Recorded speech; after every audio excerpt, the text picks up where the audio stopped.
అయ్యో కృష్ణ, నువ్విక్కడేం చేస్తున్నావు? ఆడుకోవడానికి వచ్చావా?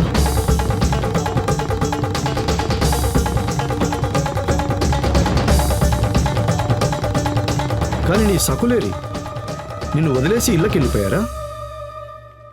సరేలే, పర్లేదు, పద, నిన్ను నేను ఇంటికి తీసుకెళ్ళిపోతాను.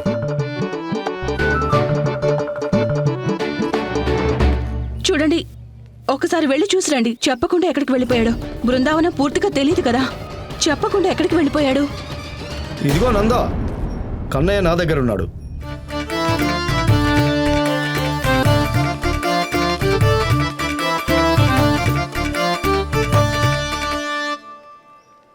చూశారుగా మీరంతా, వెన్న దొంగతనం చేయడానికి వెళ్ళలేదు, పెదనాన్న దగ్గరికి వెళ్ళాడు. ఏరా, చెప్ప పెట్టకుండా ఎక్కడికి వెళ్ళిపోయావు?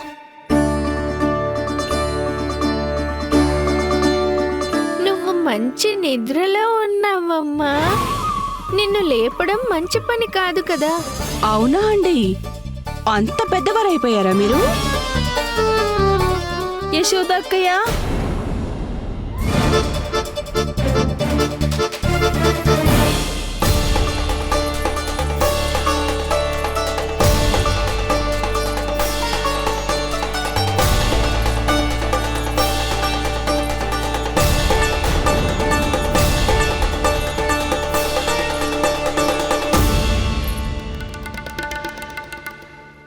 ఏమైంది ఊర్మిళ? మీ కృష్ణయ్య మా ఇంటికి దొంగతనానికి వచ్చాడక్కయ్య, వెన్న దొంగతనానికి.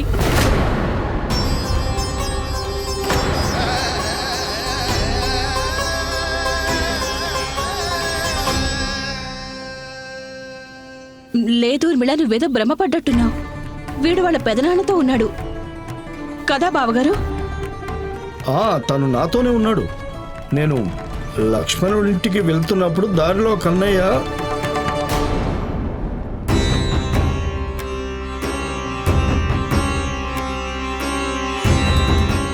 లక్ష్మణుడి భార్య చెప్పేది నిజమే కావచ్చు. ఎందుకంటే నేను కన్నయ్యని చూసినప్పుడు తన నోటికి వెన్న అంటి ఉంది.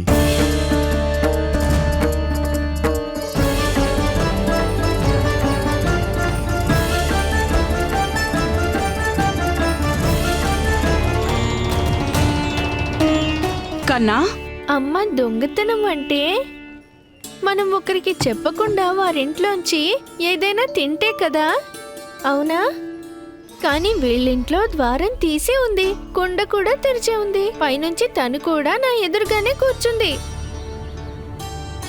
కన్నయ్య, నువ్వు అత్త దగ్గర అనుమతి తీసుకున్నావా? నన్ను తనే పిలిచిందని అనిపించిందమ్మా.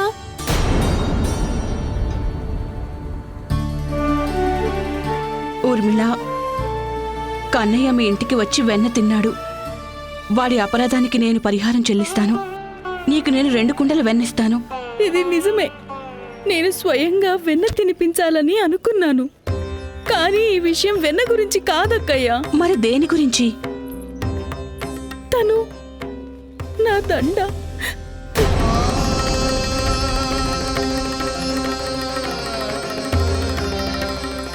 ఊర్మిళ, బాధపడకమ్మా. అమ్మా, నేను కావాలని ఆ మాలని తెంపలేదు. నువ్వే చెప్పావు కదా, నీకేదైనా కష్టం వస్తే నా దగ్గరకు రా అని, నన్ను నీ పెద్దక్కయ్య అని భావించమని. ఒకవేళ నన్నెవరైనా ఇబ్బంది పెడితే వాళ్ళ సంగతి మీరు చూసుకుంటాను అని.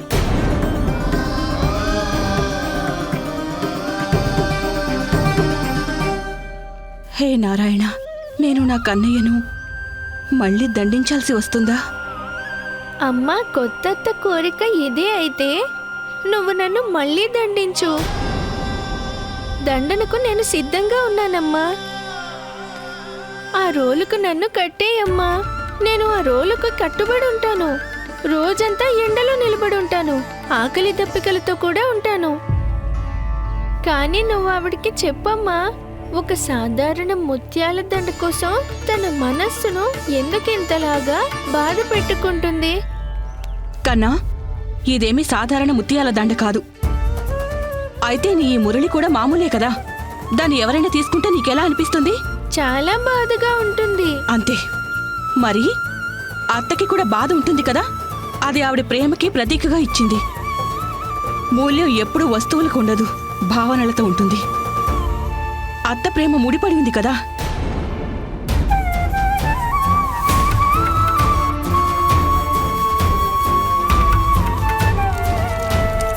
పట్టుకో ఇది.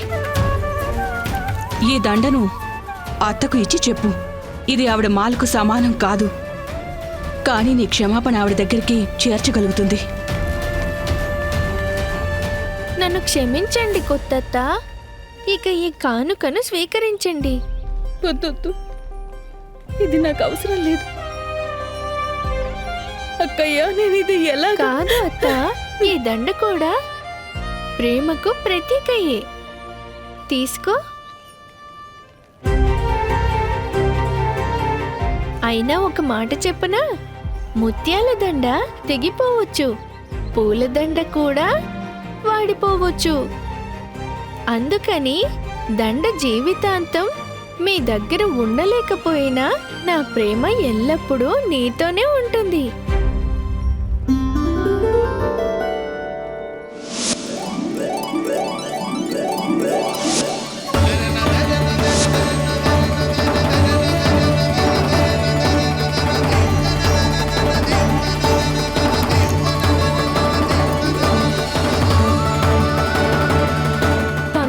ఒక్కరోజైనా కాలేదు, రాగానే కృష్ణుడి చేతి నుంచి బహుమానం పొందుతుంది.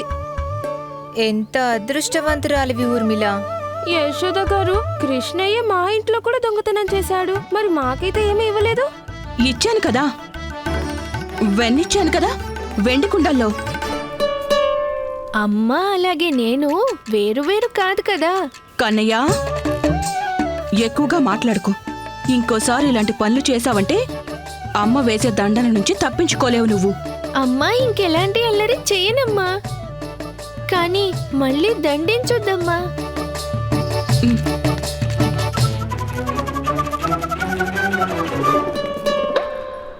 కన్నయ్య తరపున నేను క్షమాపణ చెప్తున్నాను నీకు. నువ్వు నాకు క్షమాపణ చెప్పాల్సిన అవసరం లేదక్క. జరిగింది ఏదైనా మంచికే జరుగుతుంది. ఈరోజు సంఘటనతో నాకు చాలా పెద్ద గుణపాఠం నేర్పించింది. ప్రేమను వస్తువులతో జోడించకూడదు అని. ఎందుకంటే వస్తువు ఉన్నా లేకపోయినా కానీ అది వాళ్ళ ప్రేమ ఎప్పటికీ మనతోనే ఉంటుంది. ఇది నేను తీసుకోలేను. అరే లేదమ్మా, ఇది నువ్వు తీసుకోవాల్సిందే. కృష్ణుడిచ్చాడు కదా. నారాయణ నారాయణ. నంద, యశోద, పిల్లాన్ని జాగ్రత్తగా చూడండి. రాజుగారి కుమారుడు, తనకి కొన్ని అధికారాలతో పాటు కొన్ని బాధ్యతలు కూడా ఉన్నాయి. నిజంగా మీ సంస్కారం తనకి రావాలని కోరుకుంటే గనక ఏది మంచి ఏది చెడు ఇది తనకి ఇప్పటి నుంచే అర్థమయ్యేలా చెప్పాలి. లేదంటే సమయం మీరడానికి ఎక్కువ కాలం పట్టదు. మీ రాజకుమారుడు ఇప్పుడు అసలైన దొంగ అయ్యేలోపు అంకుశం పెట్టాల్సిన అవసరం ఉంది.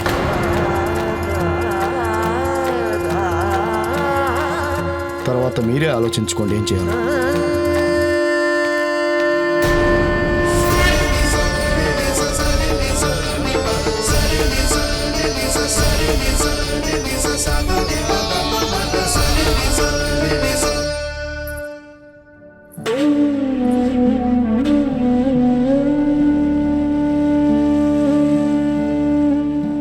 అమ్మా,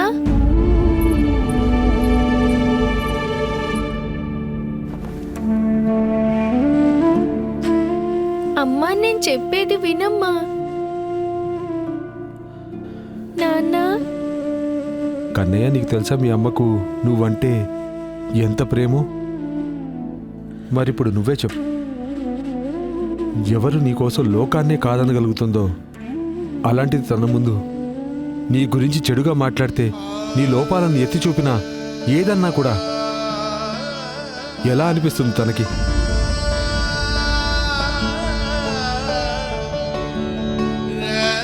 మేం కోరుకునేది నువ్వు ఒక మంచి బాలుడివి కావాలని. అందరూ నేను ఉదాహరణగా చెప్పుకోగలగాలి.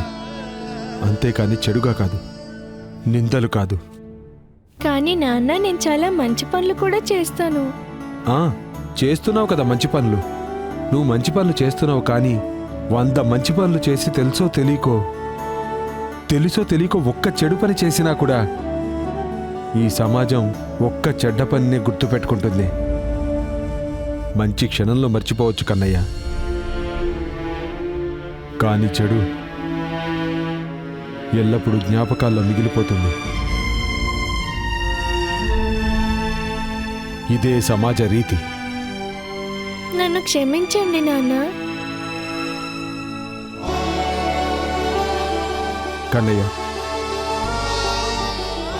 నీకు తెలుసా, నువ్వు తప్పు చేసినప్పుడు అన్నిటికన్నా ముందు వేలెత్తి చూపించడం అనేది మీ అమ్మ పెంపకం పైనే ఉంటుంది. మొత్తం ఊళ్ళో వాళ్ళు, గోపికలందరూ, మొత్తం సమాజం అందరూ మీ అమ్మనే దోషిగా నిలబెడతారు. ఎందుకంటే తను సరైన శిక్షణ నీకు ఇవ్వలేదని.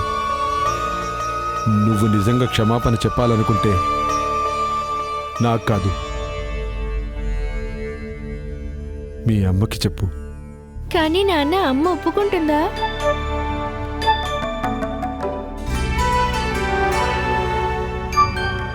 అమ్మ క్షమించమ్మా, నేను ఇంకెప్పుడు ఇలాంటి పని.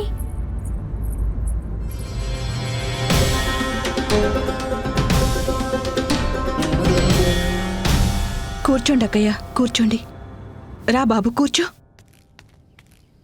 ఇటు చూడు, నీకోసం లడ్డూలు చేశాను. అయినా ముందు వెన రుచి చూడు, ఎలా ఉందో చూడు. చూడు,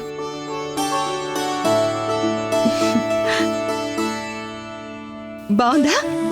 తీసుకో, తిను.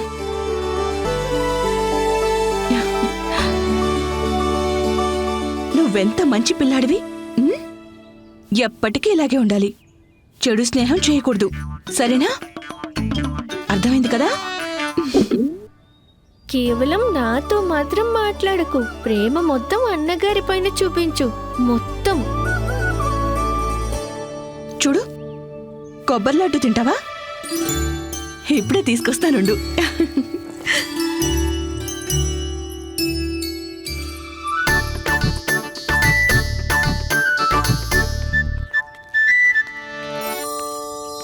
ఏ ఉపాయము పనిచేయడం లేదా? మరి ఏడ్చి సాధించు, రామబాణం లాంటి ఉపాయం. కన్నీళ్లు చూడగానే అమ్మలందరూ కరిగిపోతారు. హా,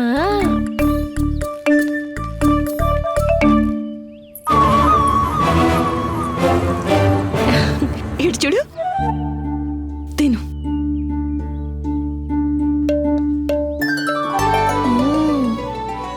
ఇదిగో, ఇవన్నీ మొత్తం నీకే. తీసుకో. యశోదా, బలరాం ఈ లడ్డూలు తమ్మునితో కూడా పంచుకుని తినాలి కదా. కృష్ణుడికి కూడా ఈ లడ్డూలు చాలా ఇష్టం కదా. లేదక్కయ్యా, వీడికి వేరే వాళ్ళ వెన్నే ప్రియమైనది.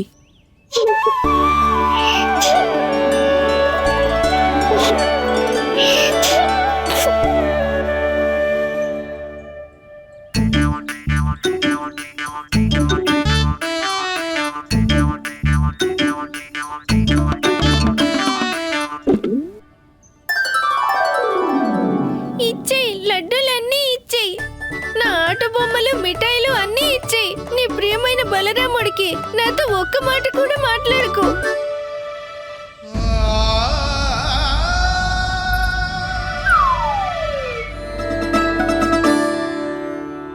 ఇంకా చాలే యశోదా, పిల్లవాడే కదా. వీడు పిల్లాడు కాదు, మోసగాడు. తన మాట నెగ్గించుకోవడానికి ఎన్నో ఉపాయాలు ఆలోచిస్తాడు. పైనుంచి ఊరంతా చెప్పుకుంటూ తిరుగుతాడు ఆ అమ్మని ఒప్పించడం ఎంత సులభమో అని. ఇక ఇప్పుడు వీడు అనుకున్నట్లు ఏది జరగదు.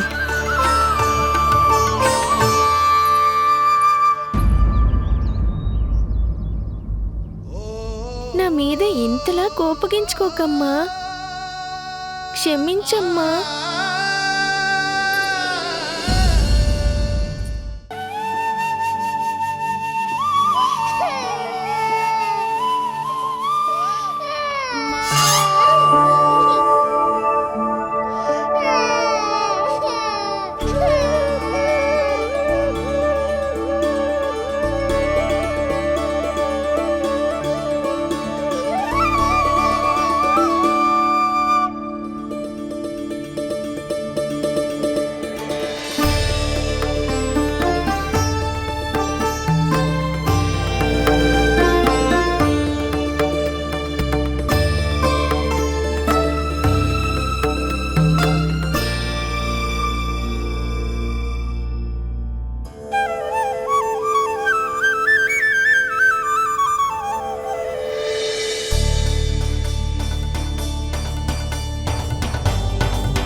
కన్నా నేను దగ్గరికి తీసుకున్నానంటే దాని అర్థం నేను క్షమించానని కాదు, అన్నీ మర్చిపోయానని కాదు. నేను క్షమాపణ చెప్తున్నాను కదమ్మా. కాదు కన్నా, తప్పు చేసినప్పుడు కేవలం క్షమాపణ చెప్తే సరిపోదు. అన్నిటికంటే ముందు నువ్వు చేసిన తప్పుని ఒప్పుకోవలసి ఉంటుంది. తర్వాత నీ మనసులో క్షమాభావన ఉండాలి. నువ్వు తెలుసుకోవాల్సింది కూడా జరిగిందేదైనా తప్పు జరిగింది. అలాగే నీ తప్పు నువ్వు తెలుసుకోవాలి కన్నా. ఇక 4వ విషయం, ఆలస్యం చేయకుండా నీ తప్పుని సరిదిద్దుకోవడానికి ప్రయత్నం చేయాలి. ఒకవేళ తప్పుని సరిదిద్దుకునే అవకాశం లేనప్పుడు ఏం చేయాలంటే ఆ తప్పు ప్రభావం వీలైనంత వరకు తగ్గించేలా ఉండాలి. ఇక చివరిలో నువ్వు మాటివ్వాలి, మళ్ళీ ఆ తప్పు ఇంకెన్నడూ చెయ్యను అని. నాకు అర్థమైందమ్మా. నీ కన్నయ్య అల్లరి పిల్లవాడే కాని మంచి తెలివైనవాడు కూడా. నేను మాటిస్తున్నానమ్మా, ఇవాల్టి నుంచి అలాంటి ఏ పని చెయ్యను. దాని కారణంగా నువ్వు తల వంచుకోవాల్సిన పరిస్థితి రానివ్వను. నా మంచి కన్నయ్య. ఇక వెళ్ళి కాసేపు పడుకో, వెళ్ళు.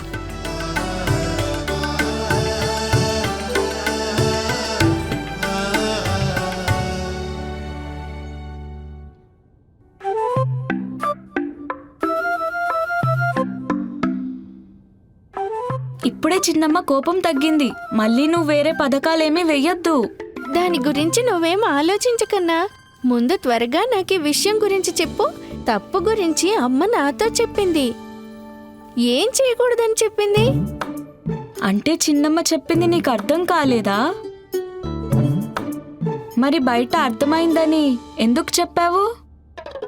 అన్నా, ఒకవేళ నాకు ఈ చిన్న చిన్న విషయాలు కూడా సాధారణంగా నాకు ఒకవేళ అర్థం కాకపోతే అమ్మకు తెలిసి తనకి ఇంకా కోపం వస్తే, అయినా నీకు అర్థమైంది కదా, నాకు అర్థమయ్యేలా చెప్పు. నాకు అన్నయ్యవు కదా. సరే సరే చెప్తాను. చిన్నమ్మ చెప్పింది ఏమిటంటే పొరపాటున కూడా చేసిన తప్పుని ఎప్పుడూ మర్చిపోకూడదని. అవును, చిన్నమ్మ చెప్పిన దానికి అర్థం ఇదే. అరే అన్నా, అర్థం గోలలో పడి తిన్నగా ఉండేదాన్ని తిప్పి తిప్పి ఇంకా కఠినం చేస్తున్నావు. మళ్ళీ అమ్మని కూడా అడగలేను నేను. కానీ నాన్నని అడగచ్చు కదా. కన్నయ్య, ఒక విషయం ఒకేసారి అర్థం కాకపోతే దాని గురించి అర్థమయ్యే వరకు అడగవచ్చు.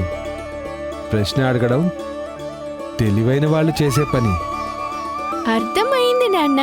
మీ అమ్మ నీకు చెప్పాలనుకుంది ఏంటంటే, ఏదైనా తప్పు జరిగితే దాన్ని మనస్ఫూర్తిగా ఒప్పుకోవాలి.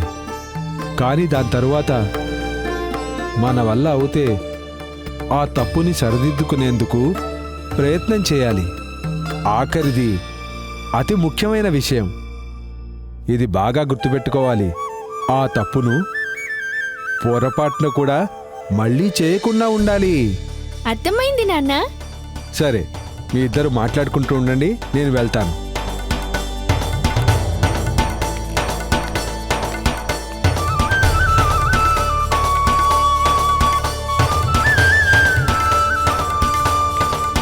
ఇప్పుడైనా నిజంగా అర్థమైందా కృష్ణ, లేదా నేను చెప్పనా? వద్దొద్దన్నా, మీరు అసలు చెప్పకండి. అయితే ఇప్పుడు చెప్పు, నువ్వు చేసిన తప్పుని ఇప్పుడు ఎలా సరిదిద్దుకుంటావు?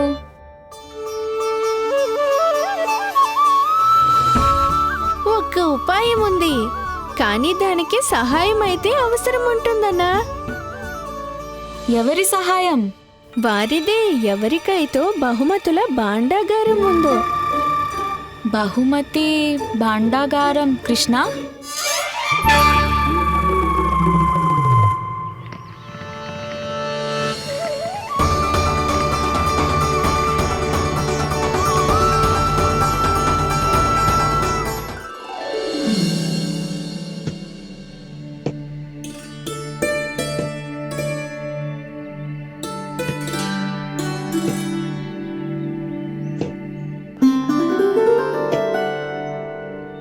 ముందేమో గదిలో కూర్చుని ఏ పథకం ఆలోచించుకోవడానికి, ఇప్పుడు పదే పదే ద్వారం వైపు చూస్తున్నాడు. అసలు వీడి బుర్రలో ఏం జరుగుతోంది? ఎంతసేపటి నుంచి పిలుస్తున్నాను, ఎందుకు రావడం లేదు మీరు? మీరు పిలవడం, కుబేరుడు రాకపోవడమా? అలా ఎలా జరుగుతుంది ప్రభు?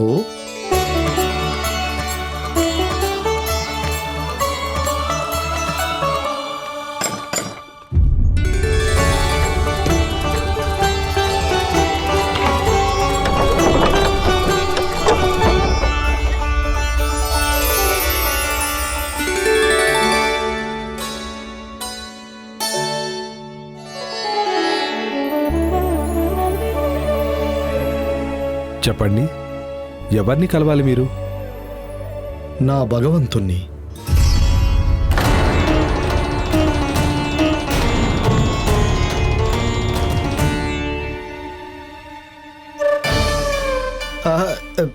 మిమ్మల్నే కలవడానికి వచ్చాను నందరాజు గారు. ప్రణామాలు.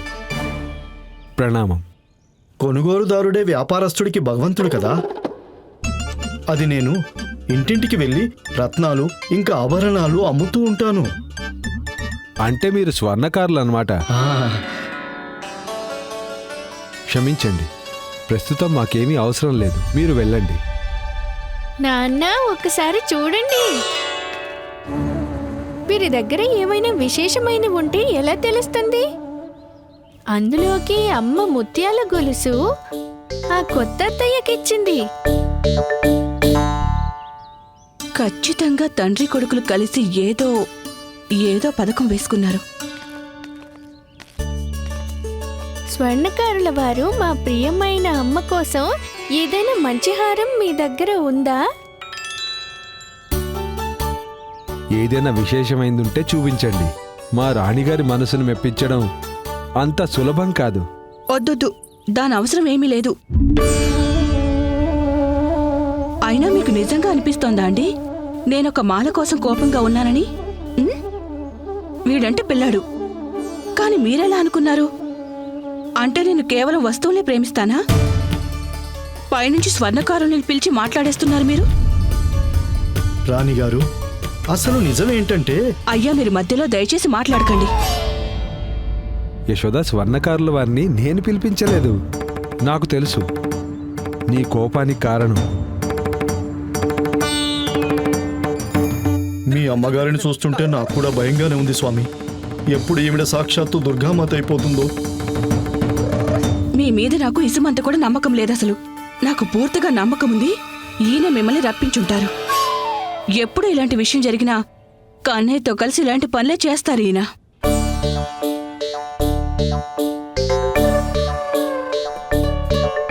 లేదు, వీరు నన్ను పిలిపించలేదు. నేను శ్రీమన్నారాయణుని కోరిక ప్రకారం వచ్చాను. ఆ నారాయణుడిపై ఒట్టు. ఇక్కడికొస్తే 1-2 హారాలు అమ్ముడైపోతాయని అనుకున్నాను. అది ఇక్కడ బృందావన రాణి గారు కదా ఉండేది.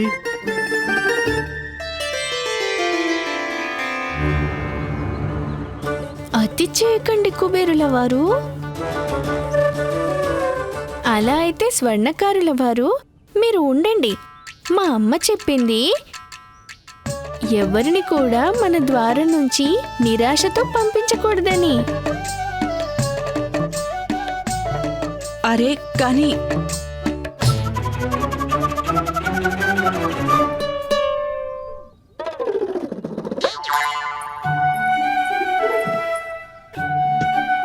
మీరేం విచారించకండి.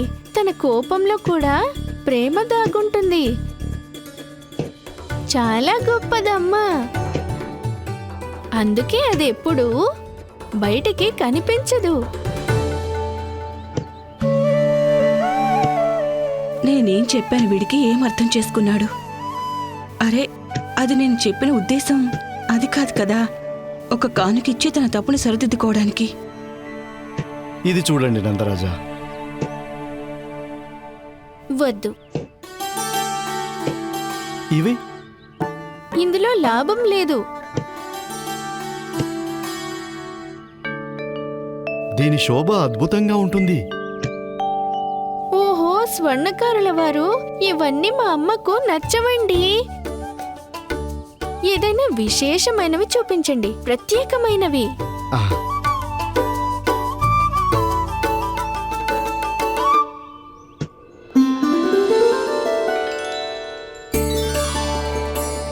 ఎంత అందమైన హారం, కానీ స్వర్ణకారుల వారు ఎందుకు చూపించడం లేదది? అది నా వస్త్రాలన్నిటిపై అందంగా ఉంటుంది, నాకు చాలా అందంగా ఉంటుంది కూడా. స్వర్ణకారుల వారు మీరెందుకని అక్కడున్నది మా అమ్మకి ఇవ్వకూడదు?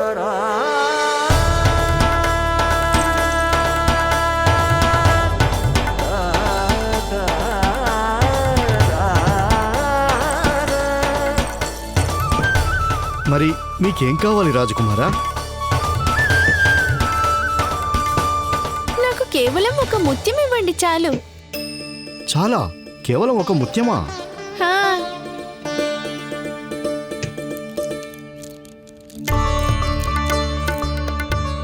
ఈ హారం రాణిగారికి, ఈ ముత్యం రాజకుమారుడి కోసం.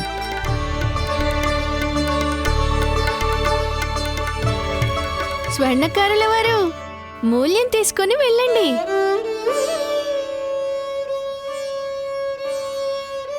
స్వామి దర్శనం దొరికింది, ఇంతకు మించి ఇంకేం కావాలి నాకు? మీకు ఏది సరి అనిపిస్తే అది ఇవ్వండి. ప్రణామాలు, ప్రణామాలు, ప్రణామాలు.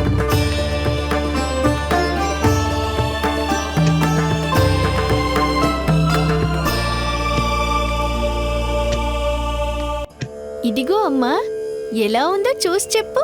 చూడండి, మీ కన్నయ్యకు చెప్పండి. నేను కానుకల కోసం ఆలోచిస్తున్నాను అనుకుంటే అది వాడి పొరపాటే. కానీ ఇది బహుమతి కాదమ్మా, ఇది సాక్ష్యం. నా తప్పు నాకు అర్థమైందని. నాకివాళ ఇది కూడా అర్థమైంది. నా కారణంగా మా అమ్మ తలదించుకోవాల్సి వచ్చిందని. నేను నిజంగానే క్షమాపణలు చెప్తున్నందుకు సాక్ష్యం ఇది. నా కారణంగా నీకింత బాధ కలిగిందమ్మా, ఇది విషయానికి కూడా సాక్ష్యమే. నా తప్పు వల్ల ఇదే నేను నేర్చుకున్నది. ఒకవేళ నేను ఎలాంటి పొరపాటు పని చేసినా మొదటి వేలు మా అమ్మ వైపే చూపించబడుతుందని. నీకు తెలియాల్సిందే, కానీ నీకు తెలిసింది తప్పు. నువ్వు నీ తప్పుతో నేర్చుకోవాల్సి ఉంటుంది కన్నయ్య. అంతేకాదమ్మా, నేను నా తప్పు సరిదిద్దుకోవాలని అనుకోవడానికి కూడా ఇదే సాక్ష్యం. జరిగిపోయిందాన్నైతే మార్చలేం కదమ్మా, కనీసం హారాన్ని మార్చగలుగుతాం కదా. ఏదైతే నువ్వు కొత్త అత్తకిచ్చావో. ఇంకొక విషయం, ఆలస్యం చేయకుండా నీ పొరపాటును సరిదిద్దుకోవాలి. వీటన్నిటికీ సాక్ష్యంగా ఉంటూ కూడా ఇది నా మాటకు ప్రతీక అమ్మా. ఇవాల్టి నుంచి ఇలాంటి తప్పు ఇంకెప్పుడూ చెయ్యను. నీకు నమ్మకమైతే కలగదు, కానీ నేననేది మాత్రం వాడేదైతే చేస్తున్నాడో చెప్తున్నాడో దానిలో నా ప్రమేయం అస్సలు లేదు. ఇప్పుడు నేను మాట కూడా ఇచ్చాను కదమ్మా, ఇప్పుడైనా స్వీకరించొచ్చు కదా. నీకు ఏదైతే నచ్చిందో అదే హారం తీసుకునొచ్చాను. అయినా తీసుకోవా? ఇలారా, నీకెలా తెలిసింది ఇదే హారం నాకన్నిటికంటే బాగా నచ్చిందని? ఒక బిడ్డకి తన తల్లి ఇష్టాలు తెలియాలి కదా. ఇప్పుడైనా కోపం వదిలేయమ్మా, ఒప్పుకో అమ్మా. కానీ ఇది ఆఖరి అవకాశం కన్నా. ఒకవేళ మళ్ళీ గోపికలు ఎవరైనా ఆరోపించారంటే మాత్రం ఇకలా ఎప్పటికీ అవ్వదమ్మా. నువ్వేం ఆలోచించకు, దాని గురించి కూడా ఆలోచించాను నేను. దొంగతనం కన్నయ్య మా ఇంట్లో కూడా చేశాడు, కానీ తను మాకేం ఇవ్వలేదు.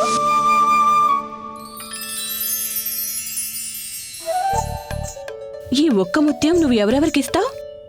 అమ్మా, వనంలో నువ్వే కదా చెప్పింది ఒక బీజంతో పెద్ద వృక్షం పెరుగుతుందని. అంటే ముత్యాన్ని నాటుతావా? ఆ, వీడి ముత్యాన్ని నాటుతాడు, దాని నుంచి వృక్షాన్ని కూడా పెంచుతాడు. దానికి ముత్యాలు కాశాక అవి గోపికలందరికీ పంచుతాడు. అవునా కన్నయ్య? నువ్వు నా మనస్సు చదివేశావమ్మా. అరే కన్నయ్య!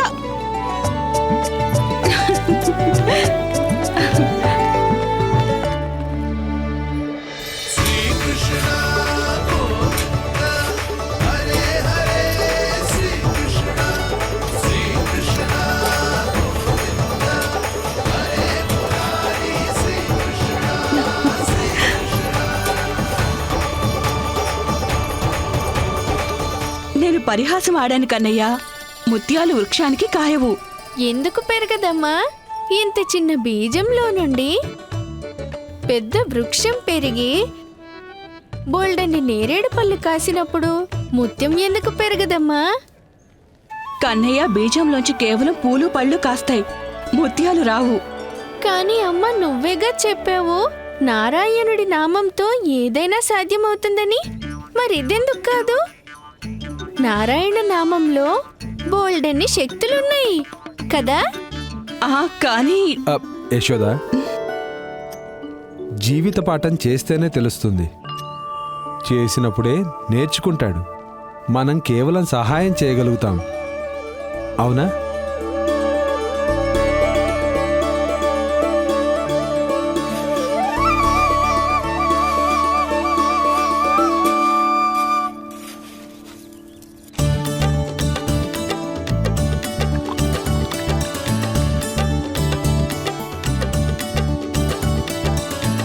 అమ్మా నాన్న, అయిపోయింది.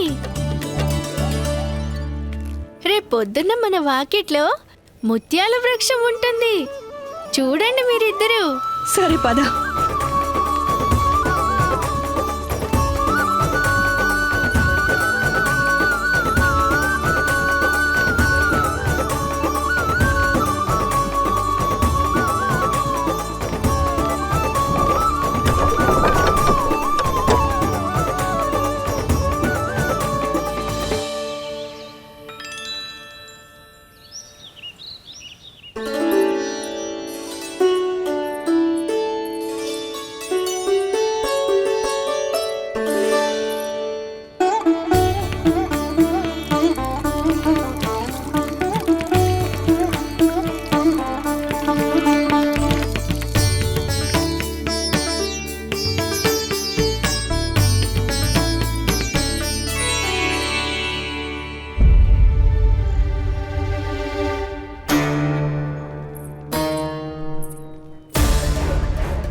హే నారాయణ, ఇదేలా సంభవం?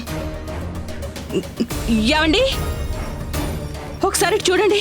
ఏమైంది యశోద?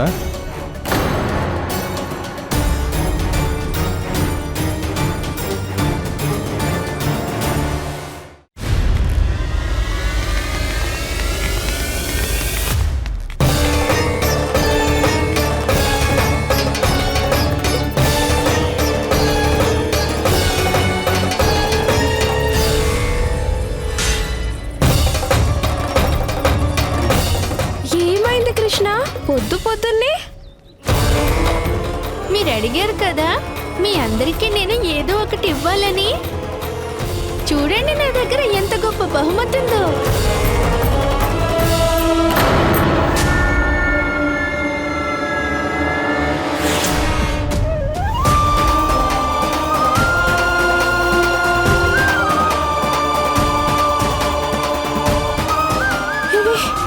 ఇవి ముత్యాలు కదా?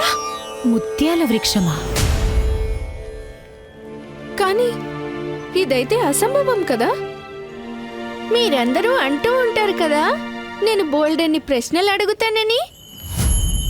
ఇప్పుడు చూడండి, రాగానే అందరూ ప్రశ్నల మీద ప్రశ్నలు అడుగుతున్నారు.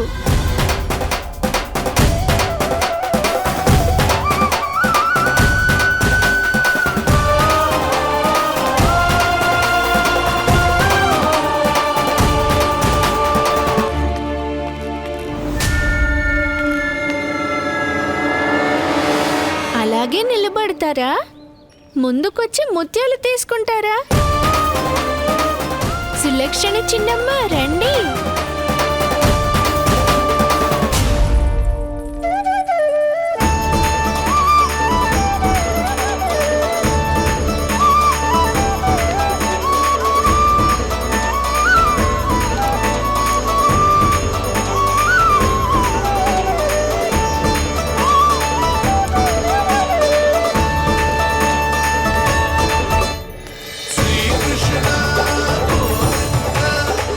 Hare Hare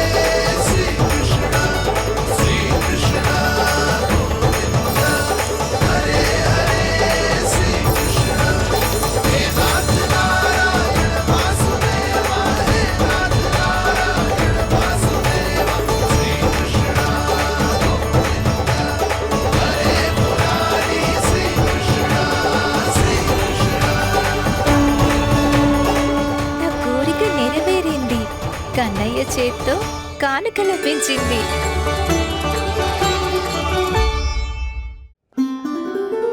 స్వామి, ఈ అద్భుతం మీరు అందరి ముందు చేసేశారు. దీంతో మీ నిజం అమ్మకు తెలియదు కదా?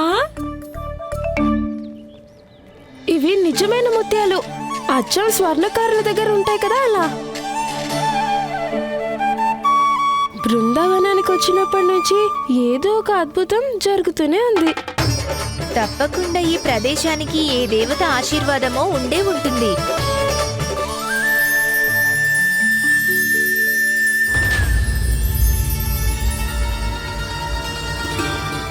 దేవి యొక్క ఆశీర్వాదమా లేక మా కృష్ణయ్యదా? నిజంగానే కన్నయ్య అద్భుతాలు చేయడం లేదు కదా? నేను చెప్పాను కదా ప్రభు, ఇరుక్కుపోయారు. ఈ వృక్షం ఖచ్చితంగా కృష్ణయ్యే నాటుంటాడు కదక్కయ్యా.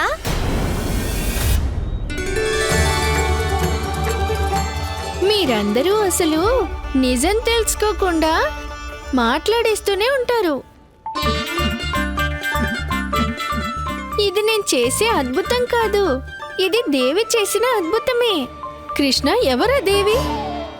మా అమ్మ, అంటే మీ యశోద దేవి.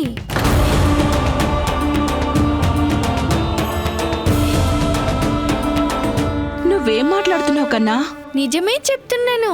మీరందరూ చెప్పండి, మనం గోకులం నుంచి బృందావనానికి వస్తున్నప్పుడు అప్పుడు ఎవరన్నారు?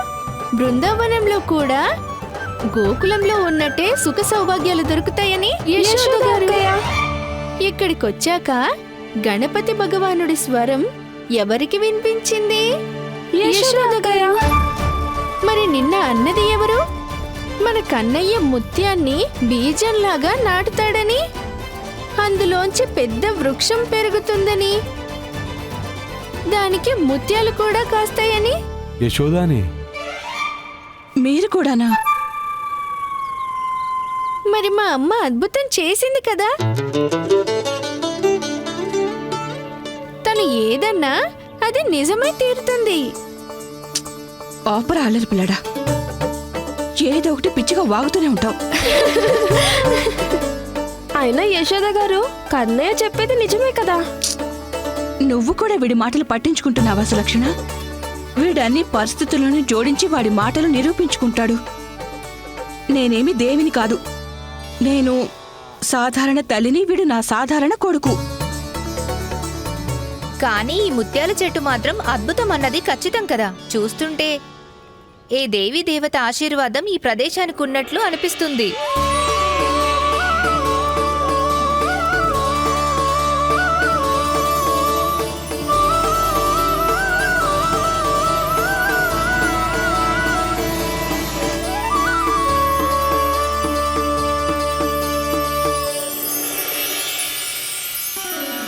అవన్నీ నాకు తెలీదు, కానీ శ్రీమన్నారాయణుడి ఆశీర్వాదం తప్పకుండా ఉంది. అసలు ఇవన్నీ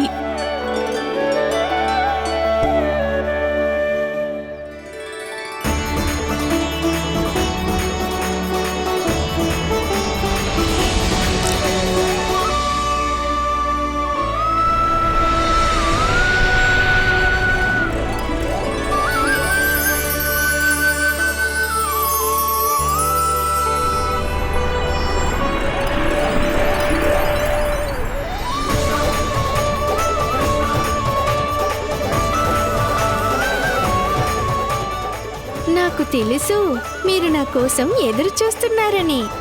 ఎవరు స్వామి? ఆశీర్వదించింది నారాయణుడైనా లేదా ముక్కోటి దేవతలదైనా మేము ధన్యవాదాలు చెప్పేది మాత్రం నీకే కన్నయ్య. కృష్ణ, అనేక ధన్యవాదాలు. ఇంత చక్కటి బహుమతిని ఇచ్చావు. సరే అక్కయ్య, మేమింక వెళ్తాం. నారాయణ నారాయణ. నారాయణ నారాయణ.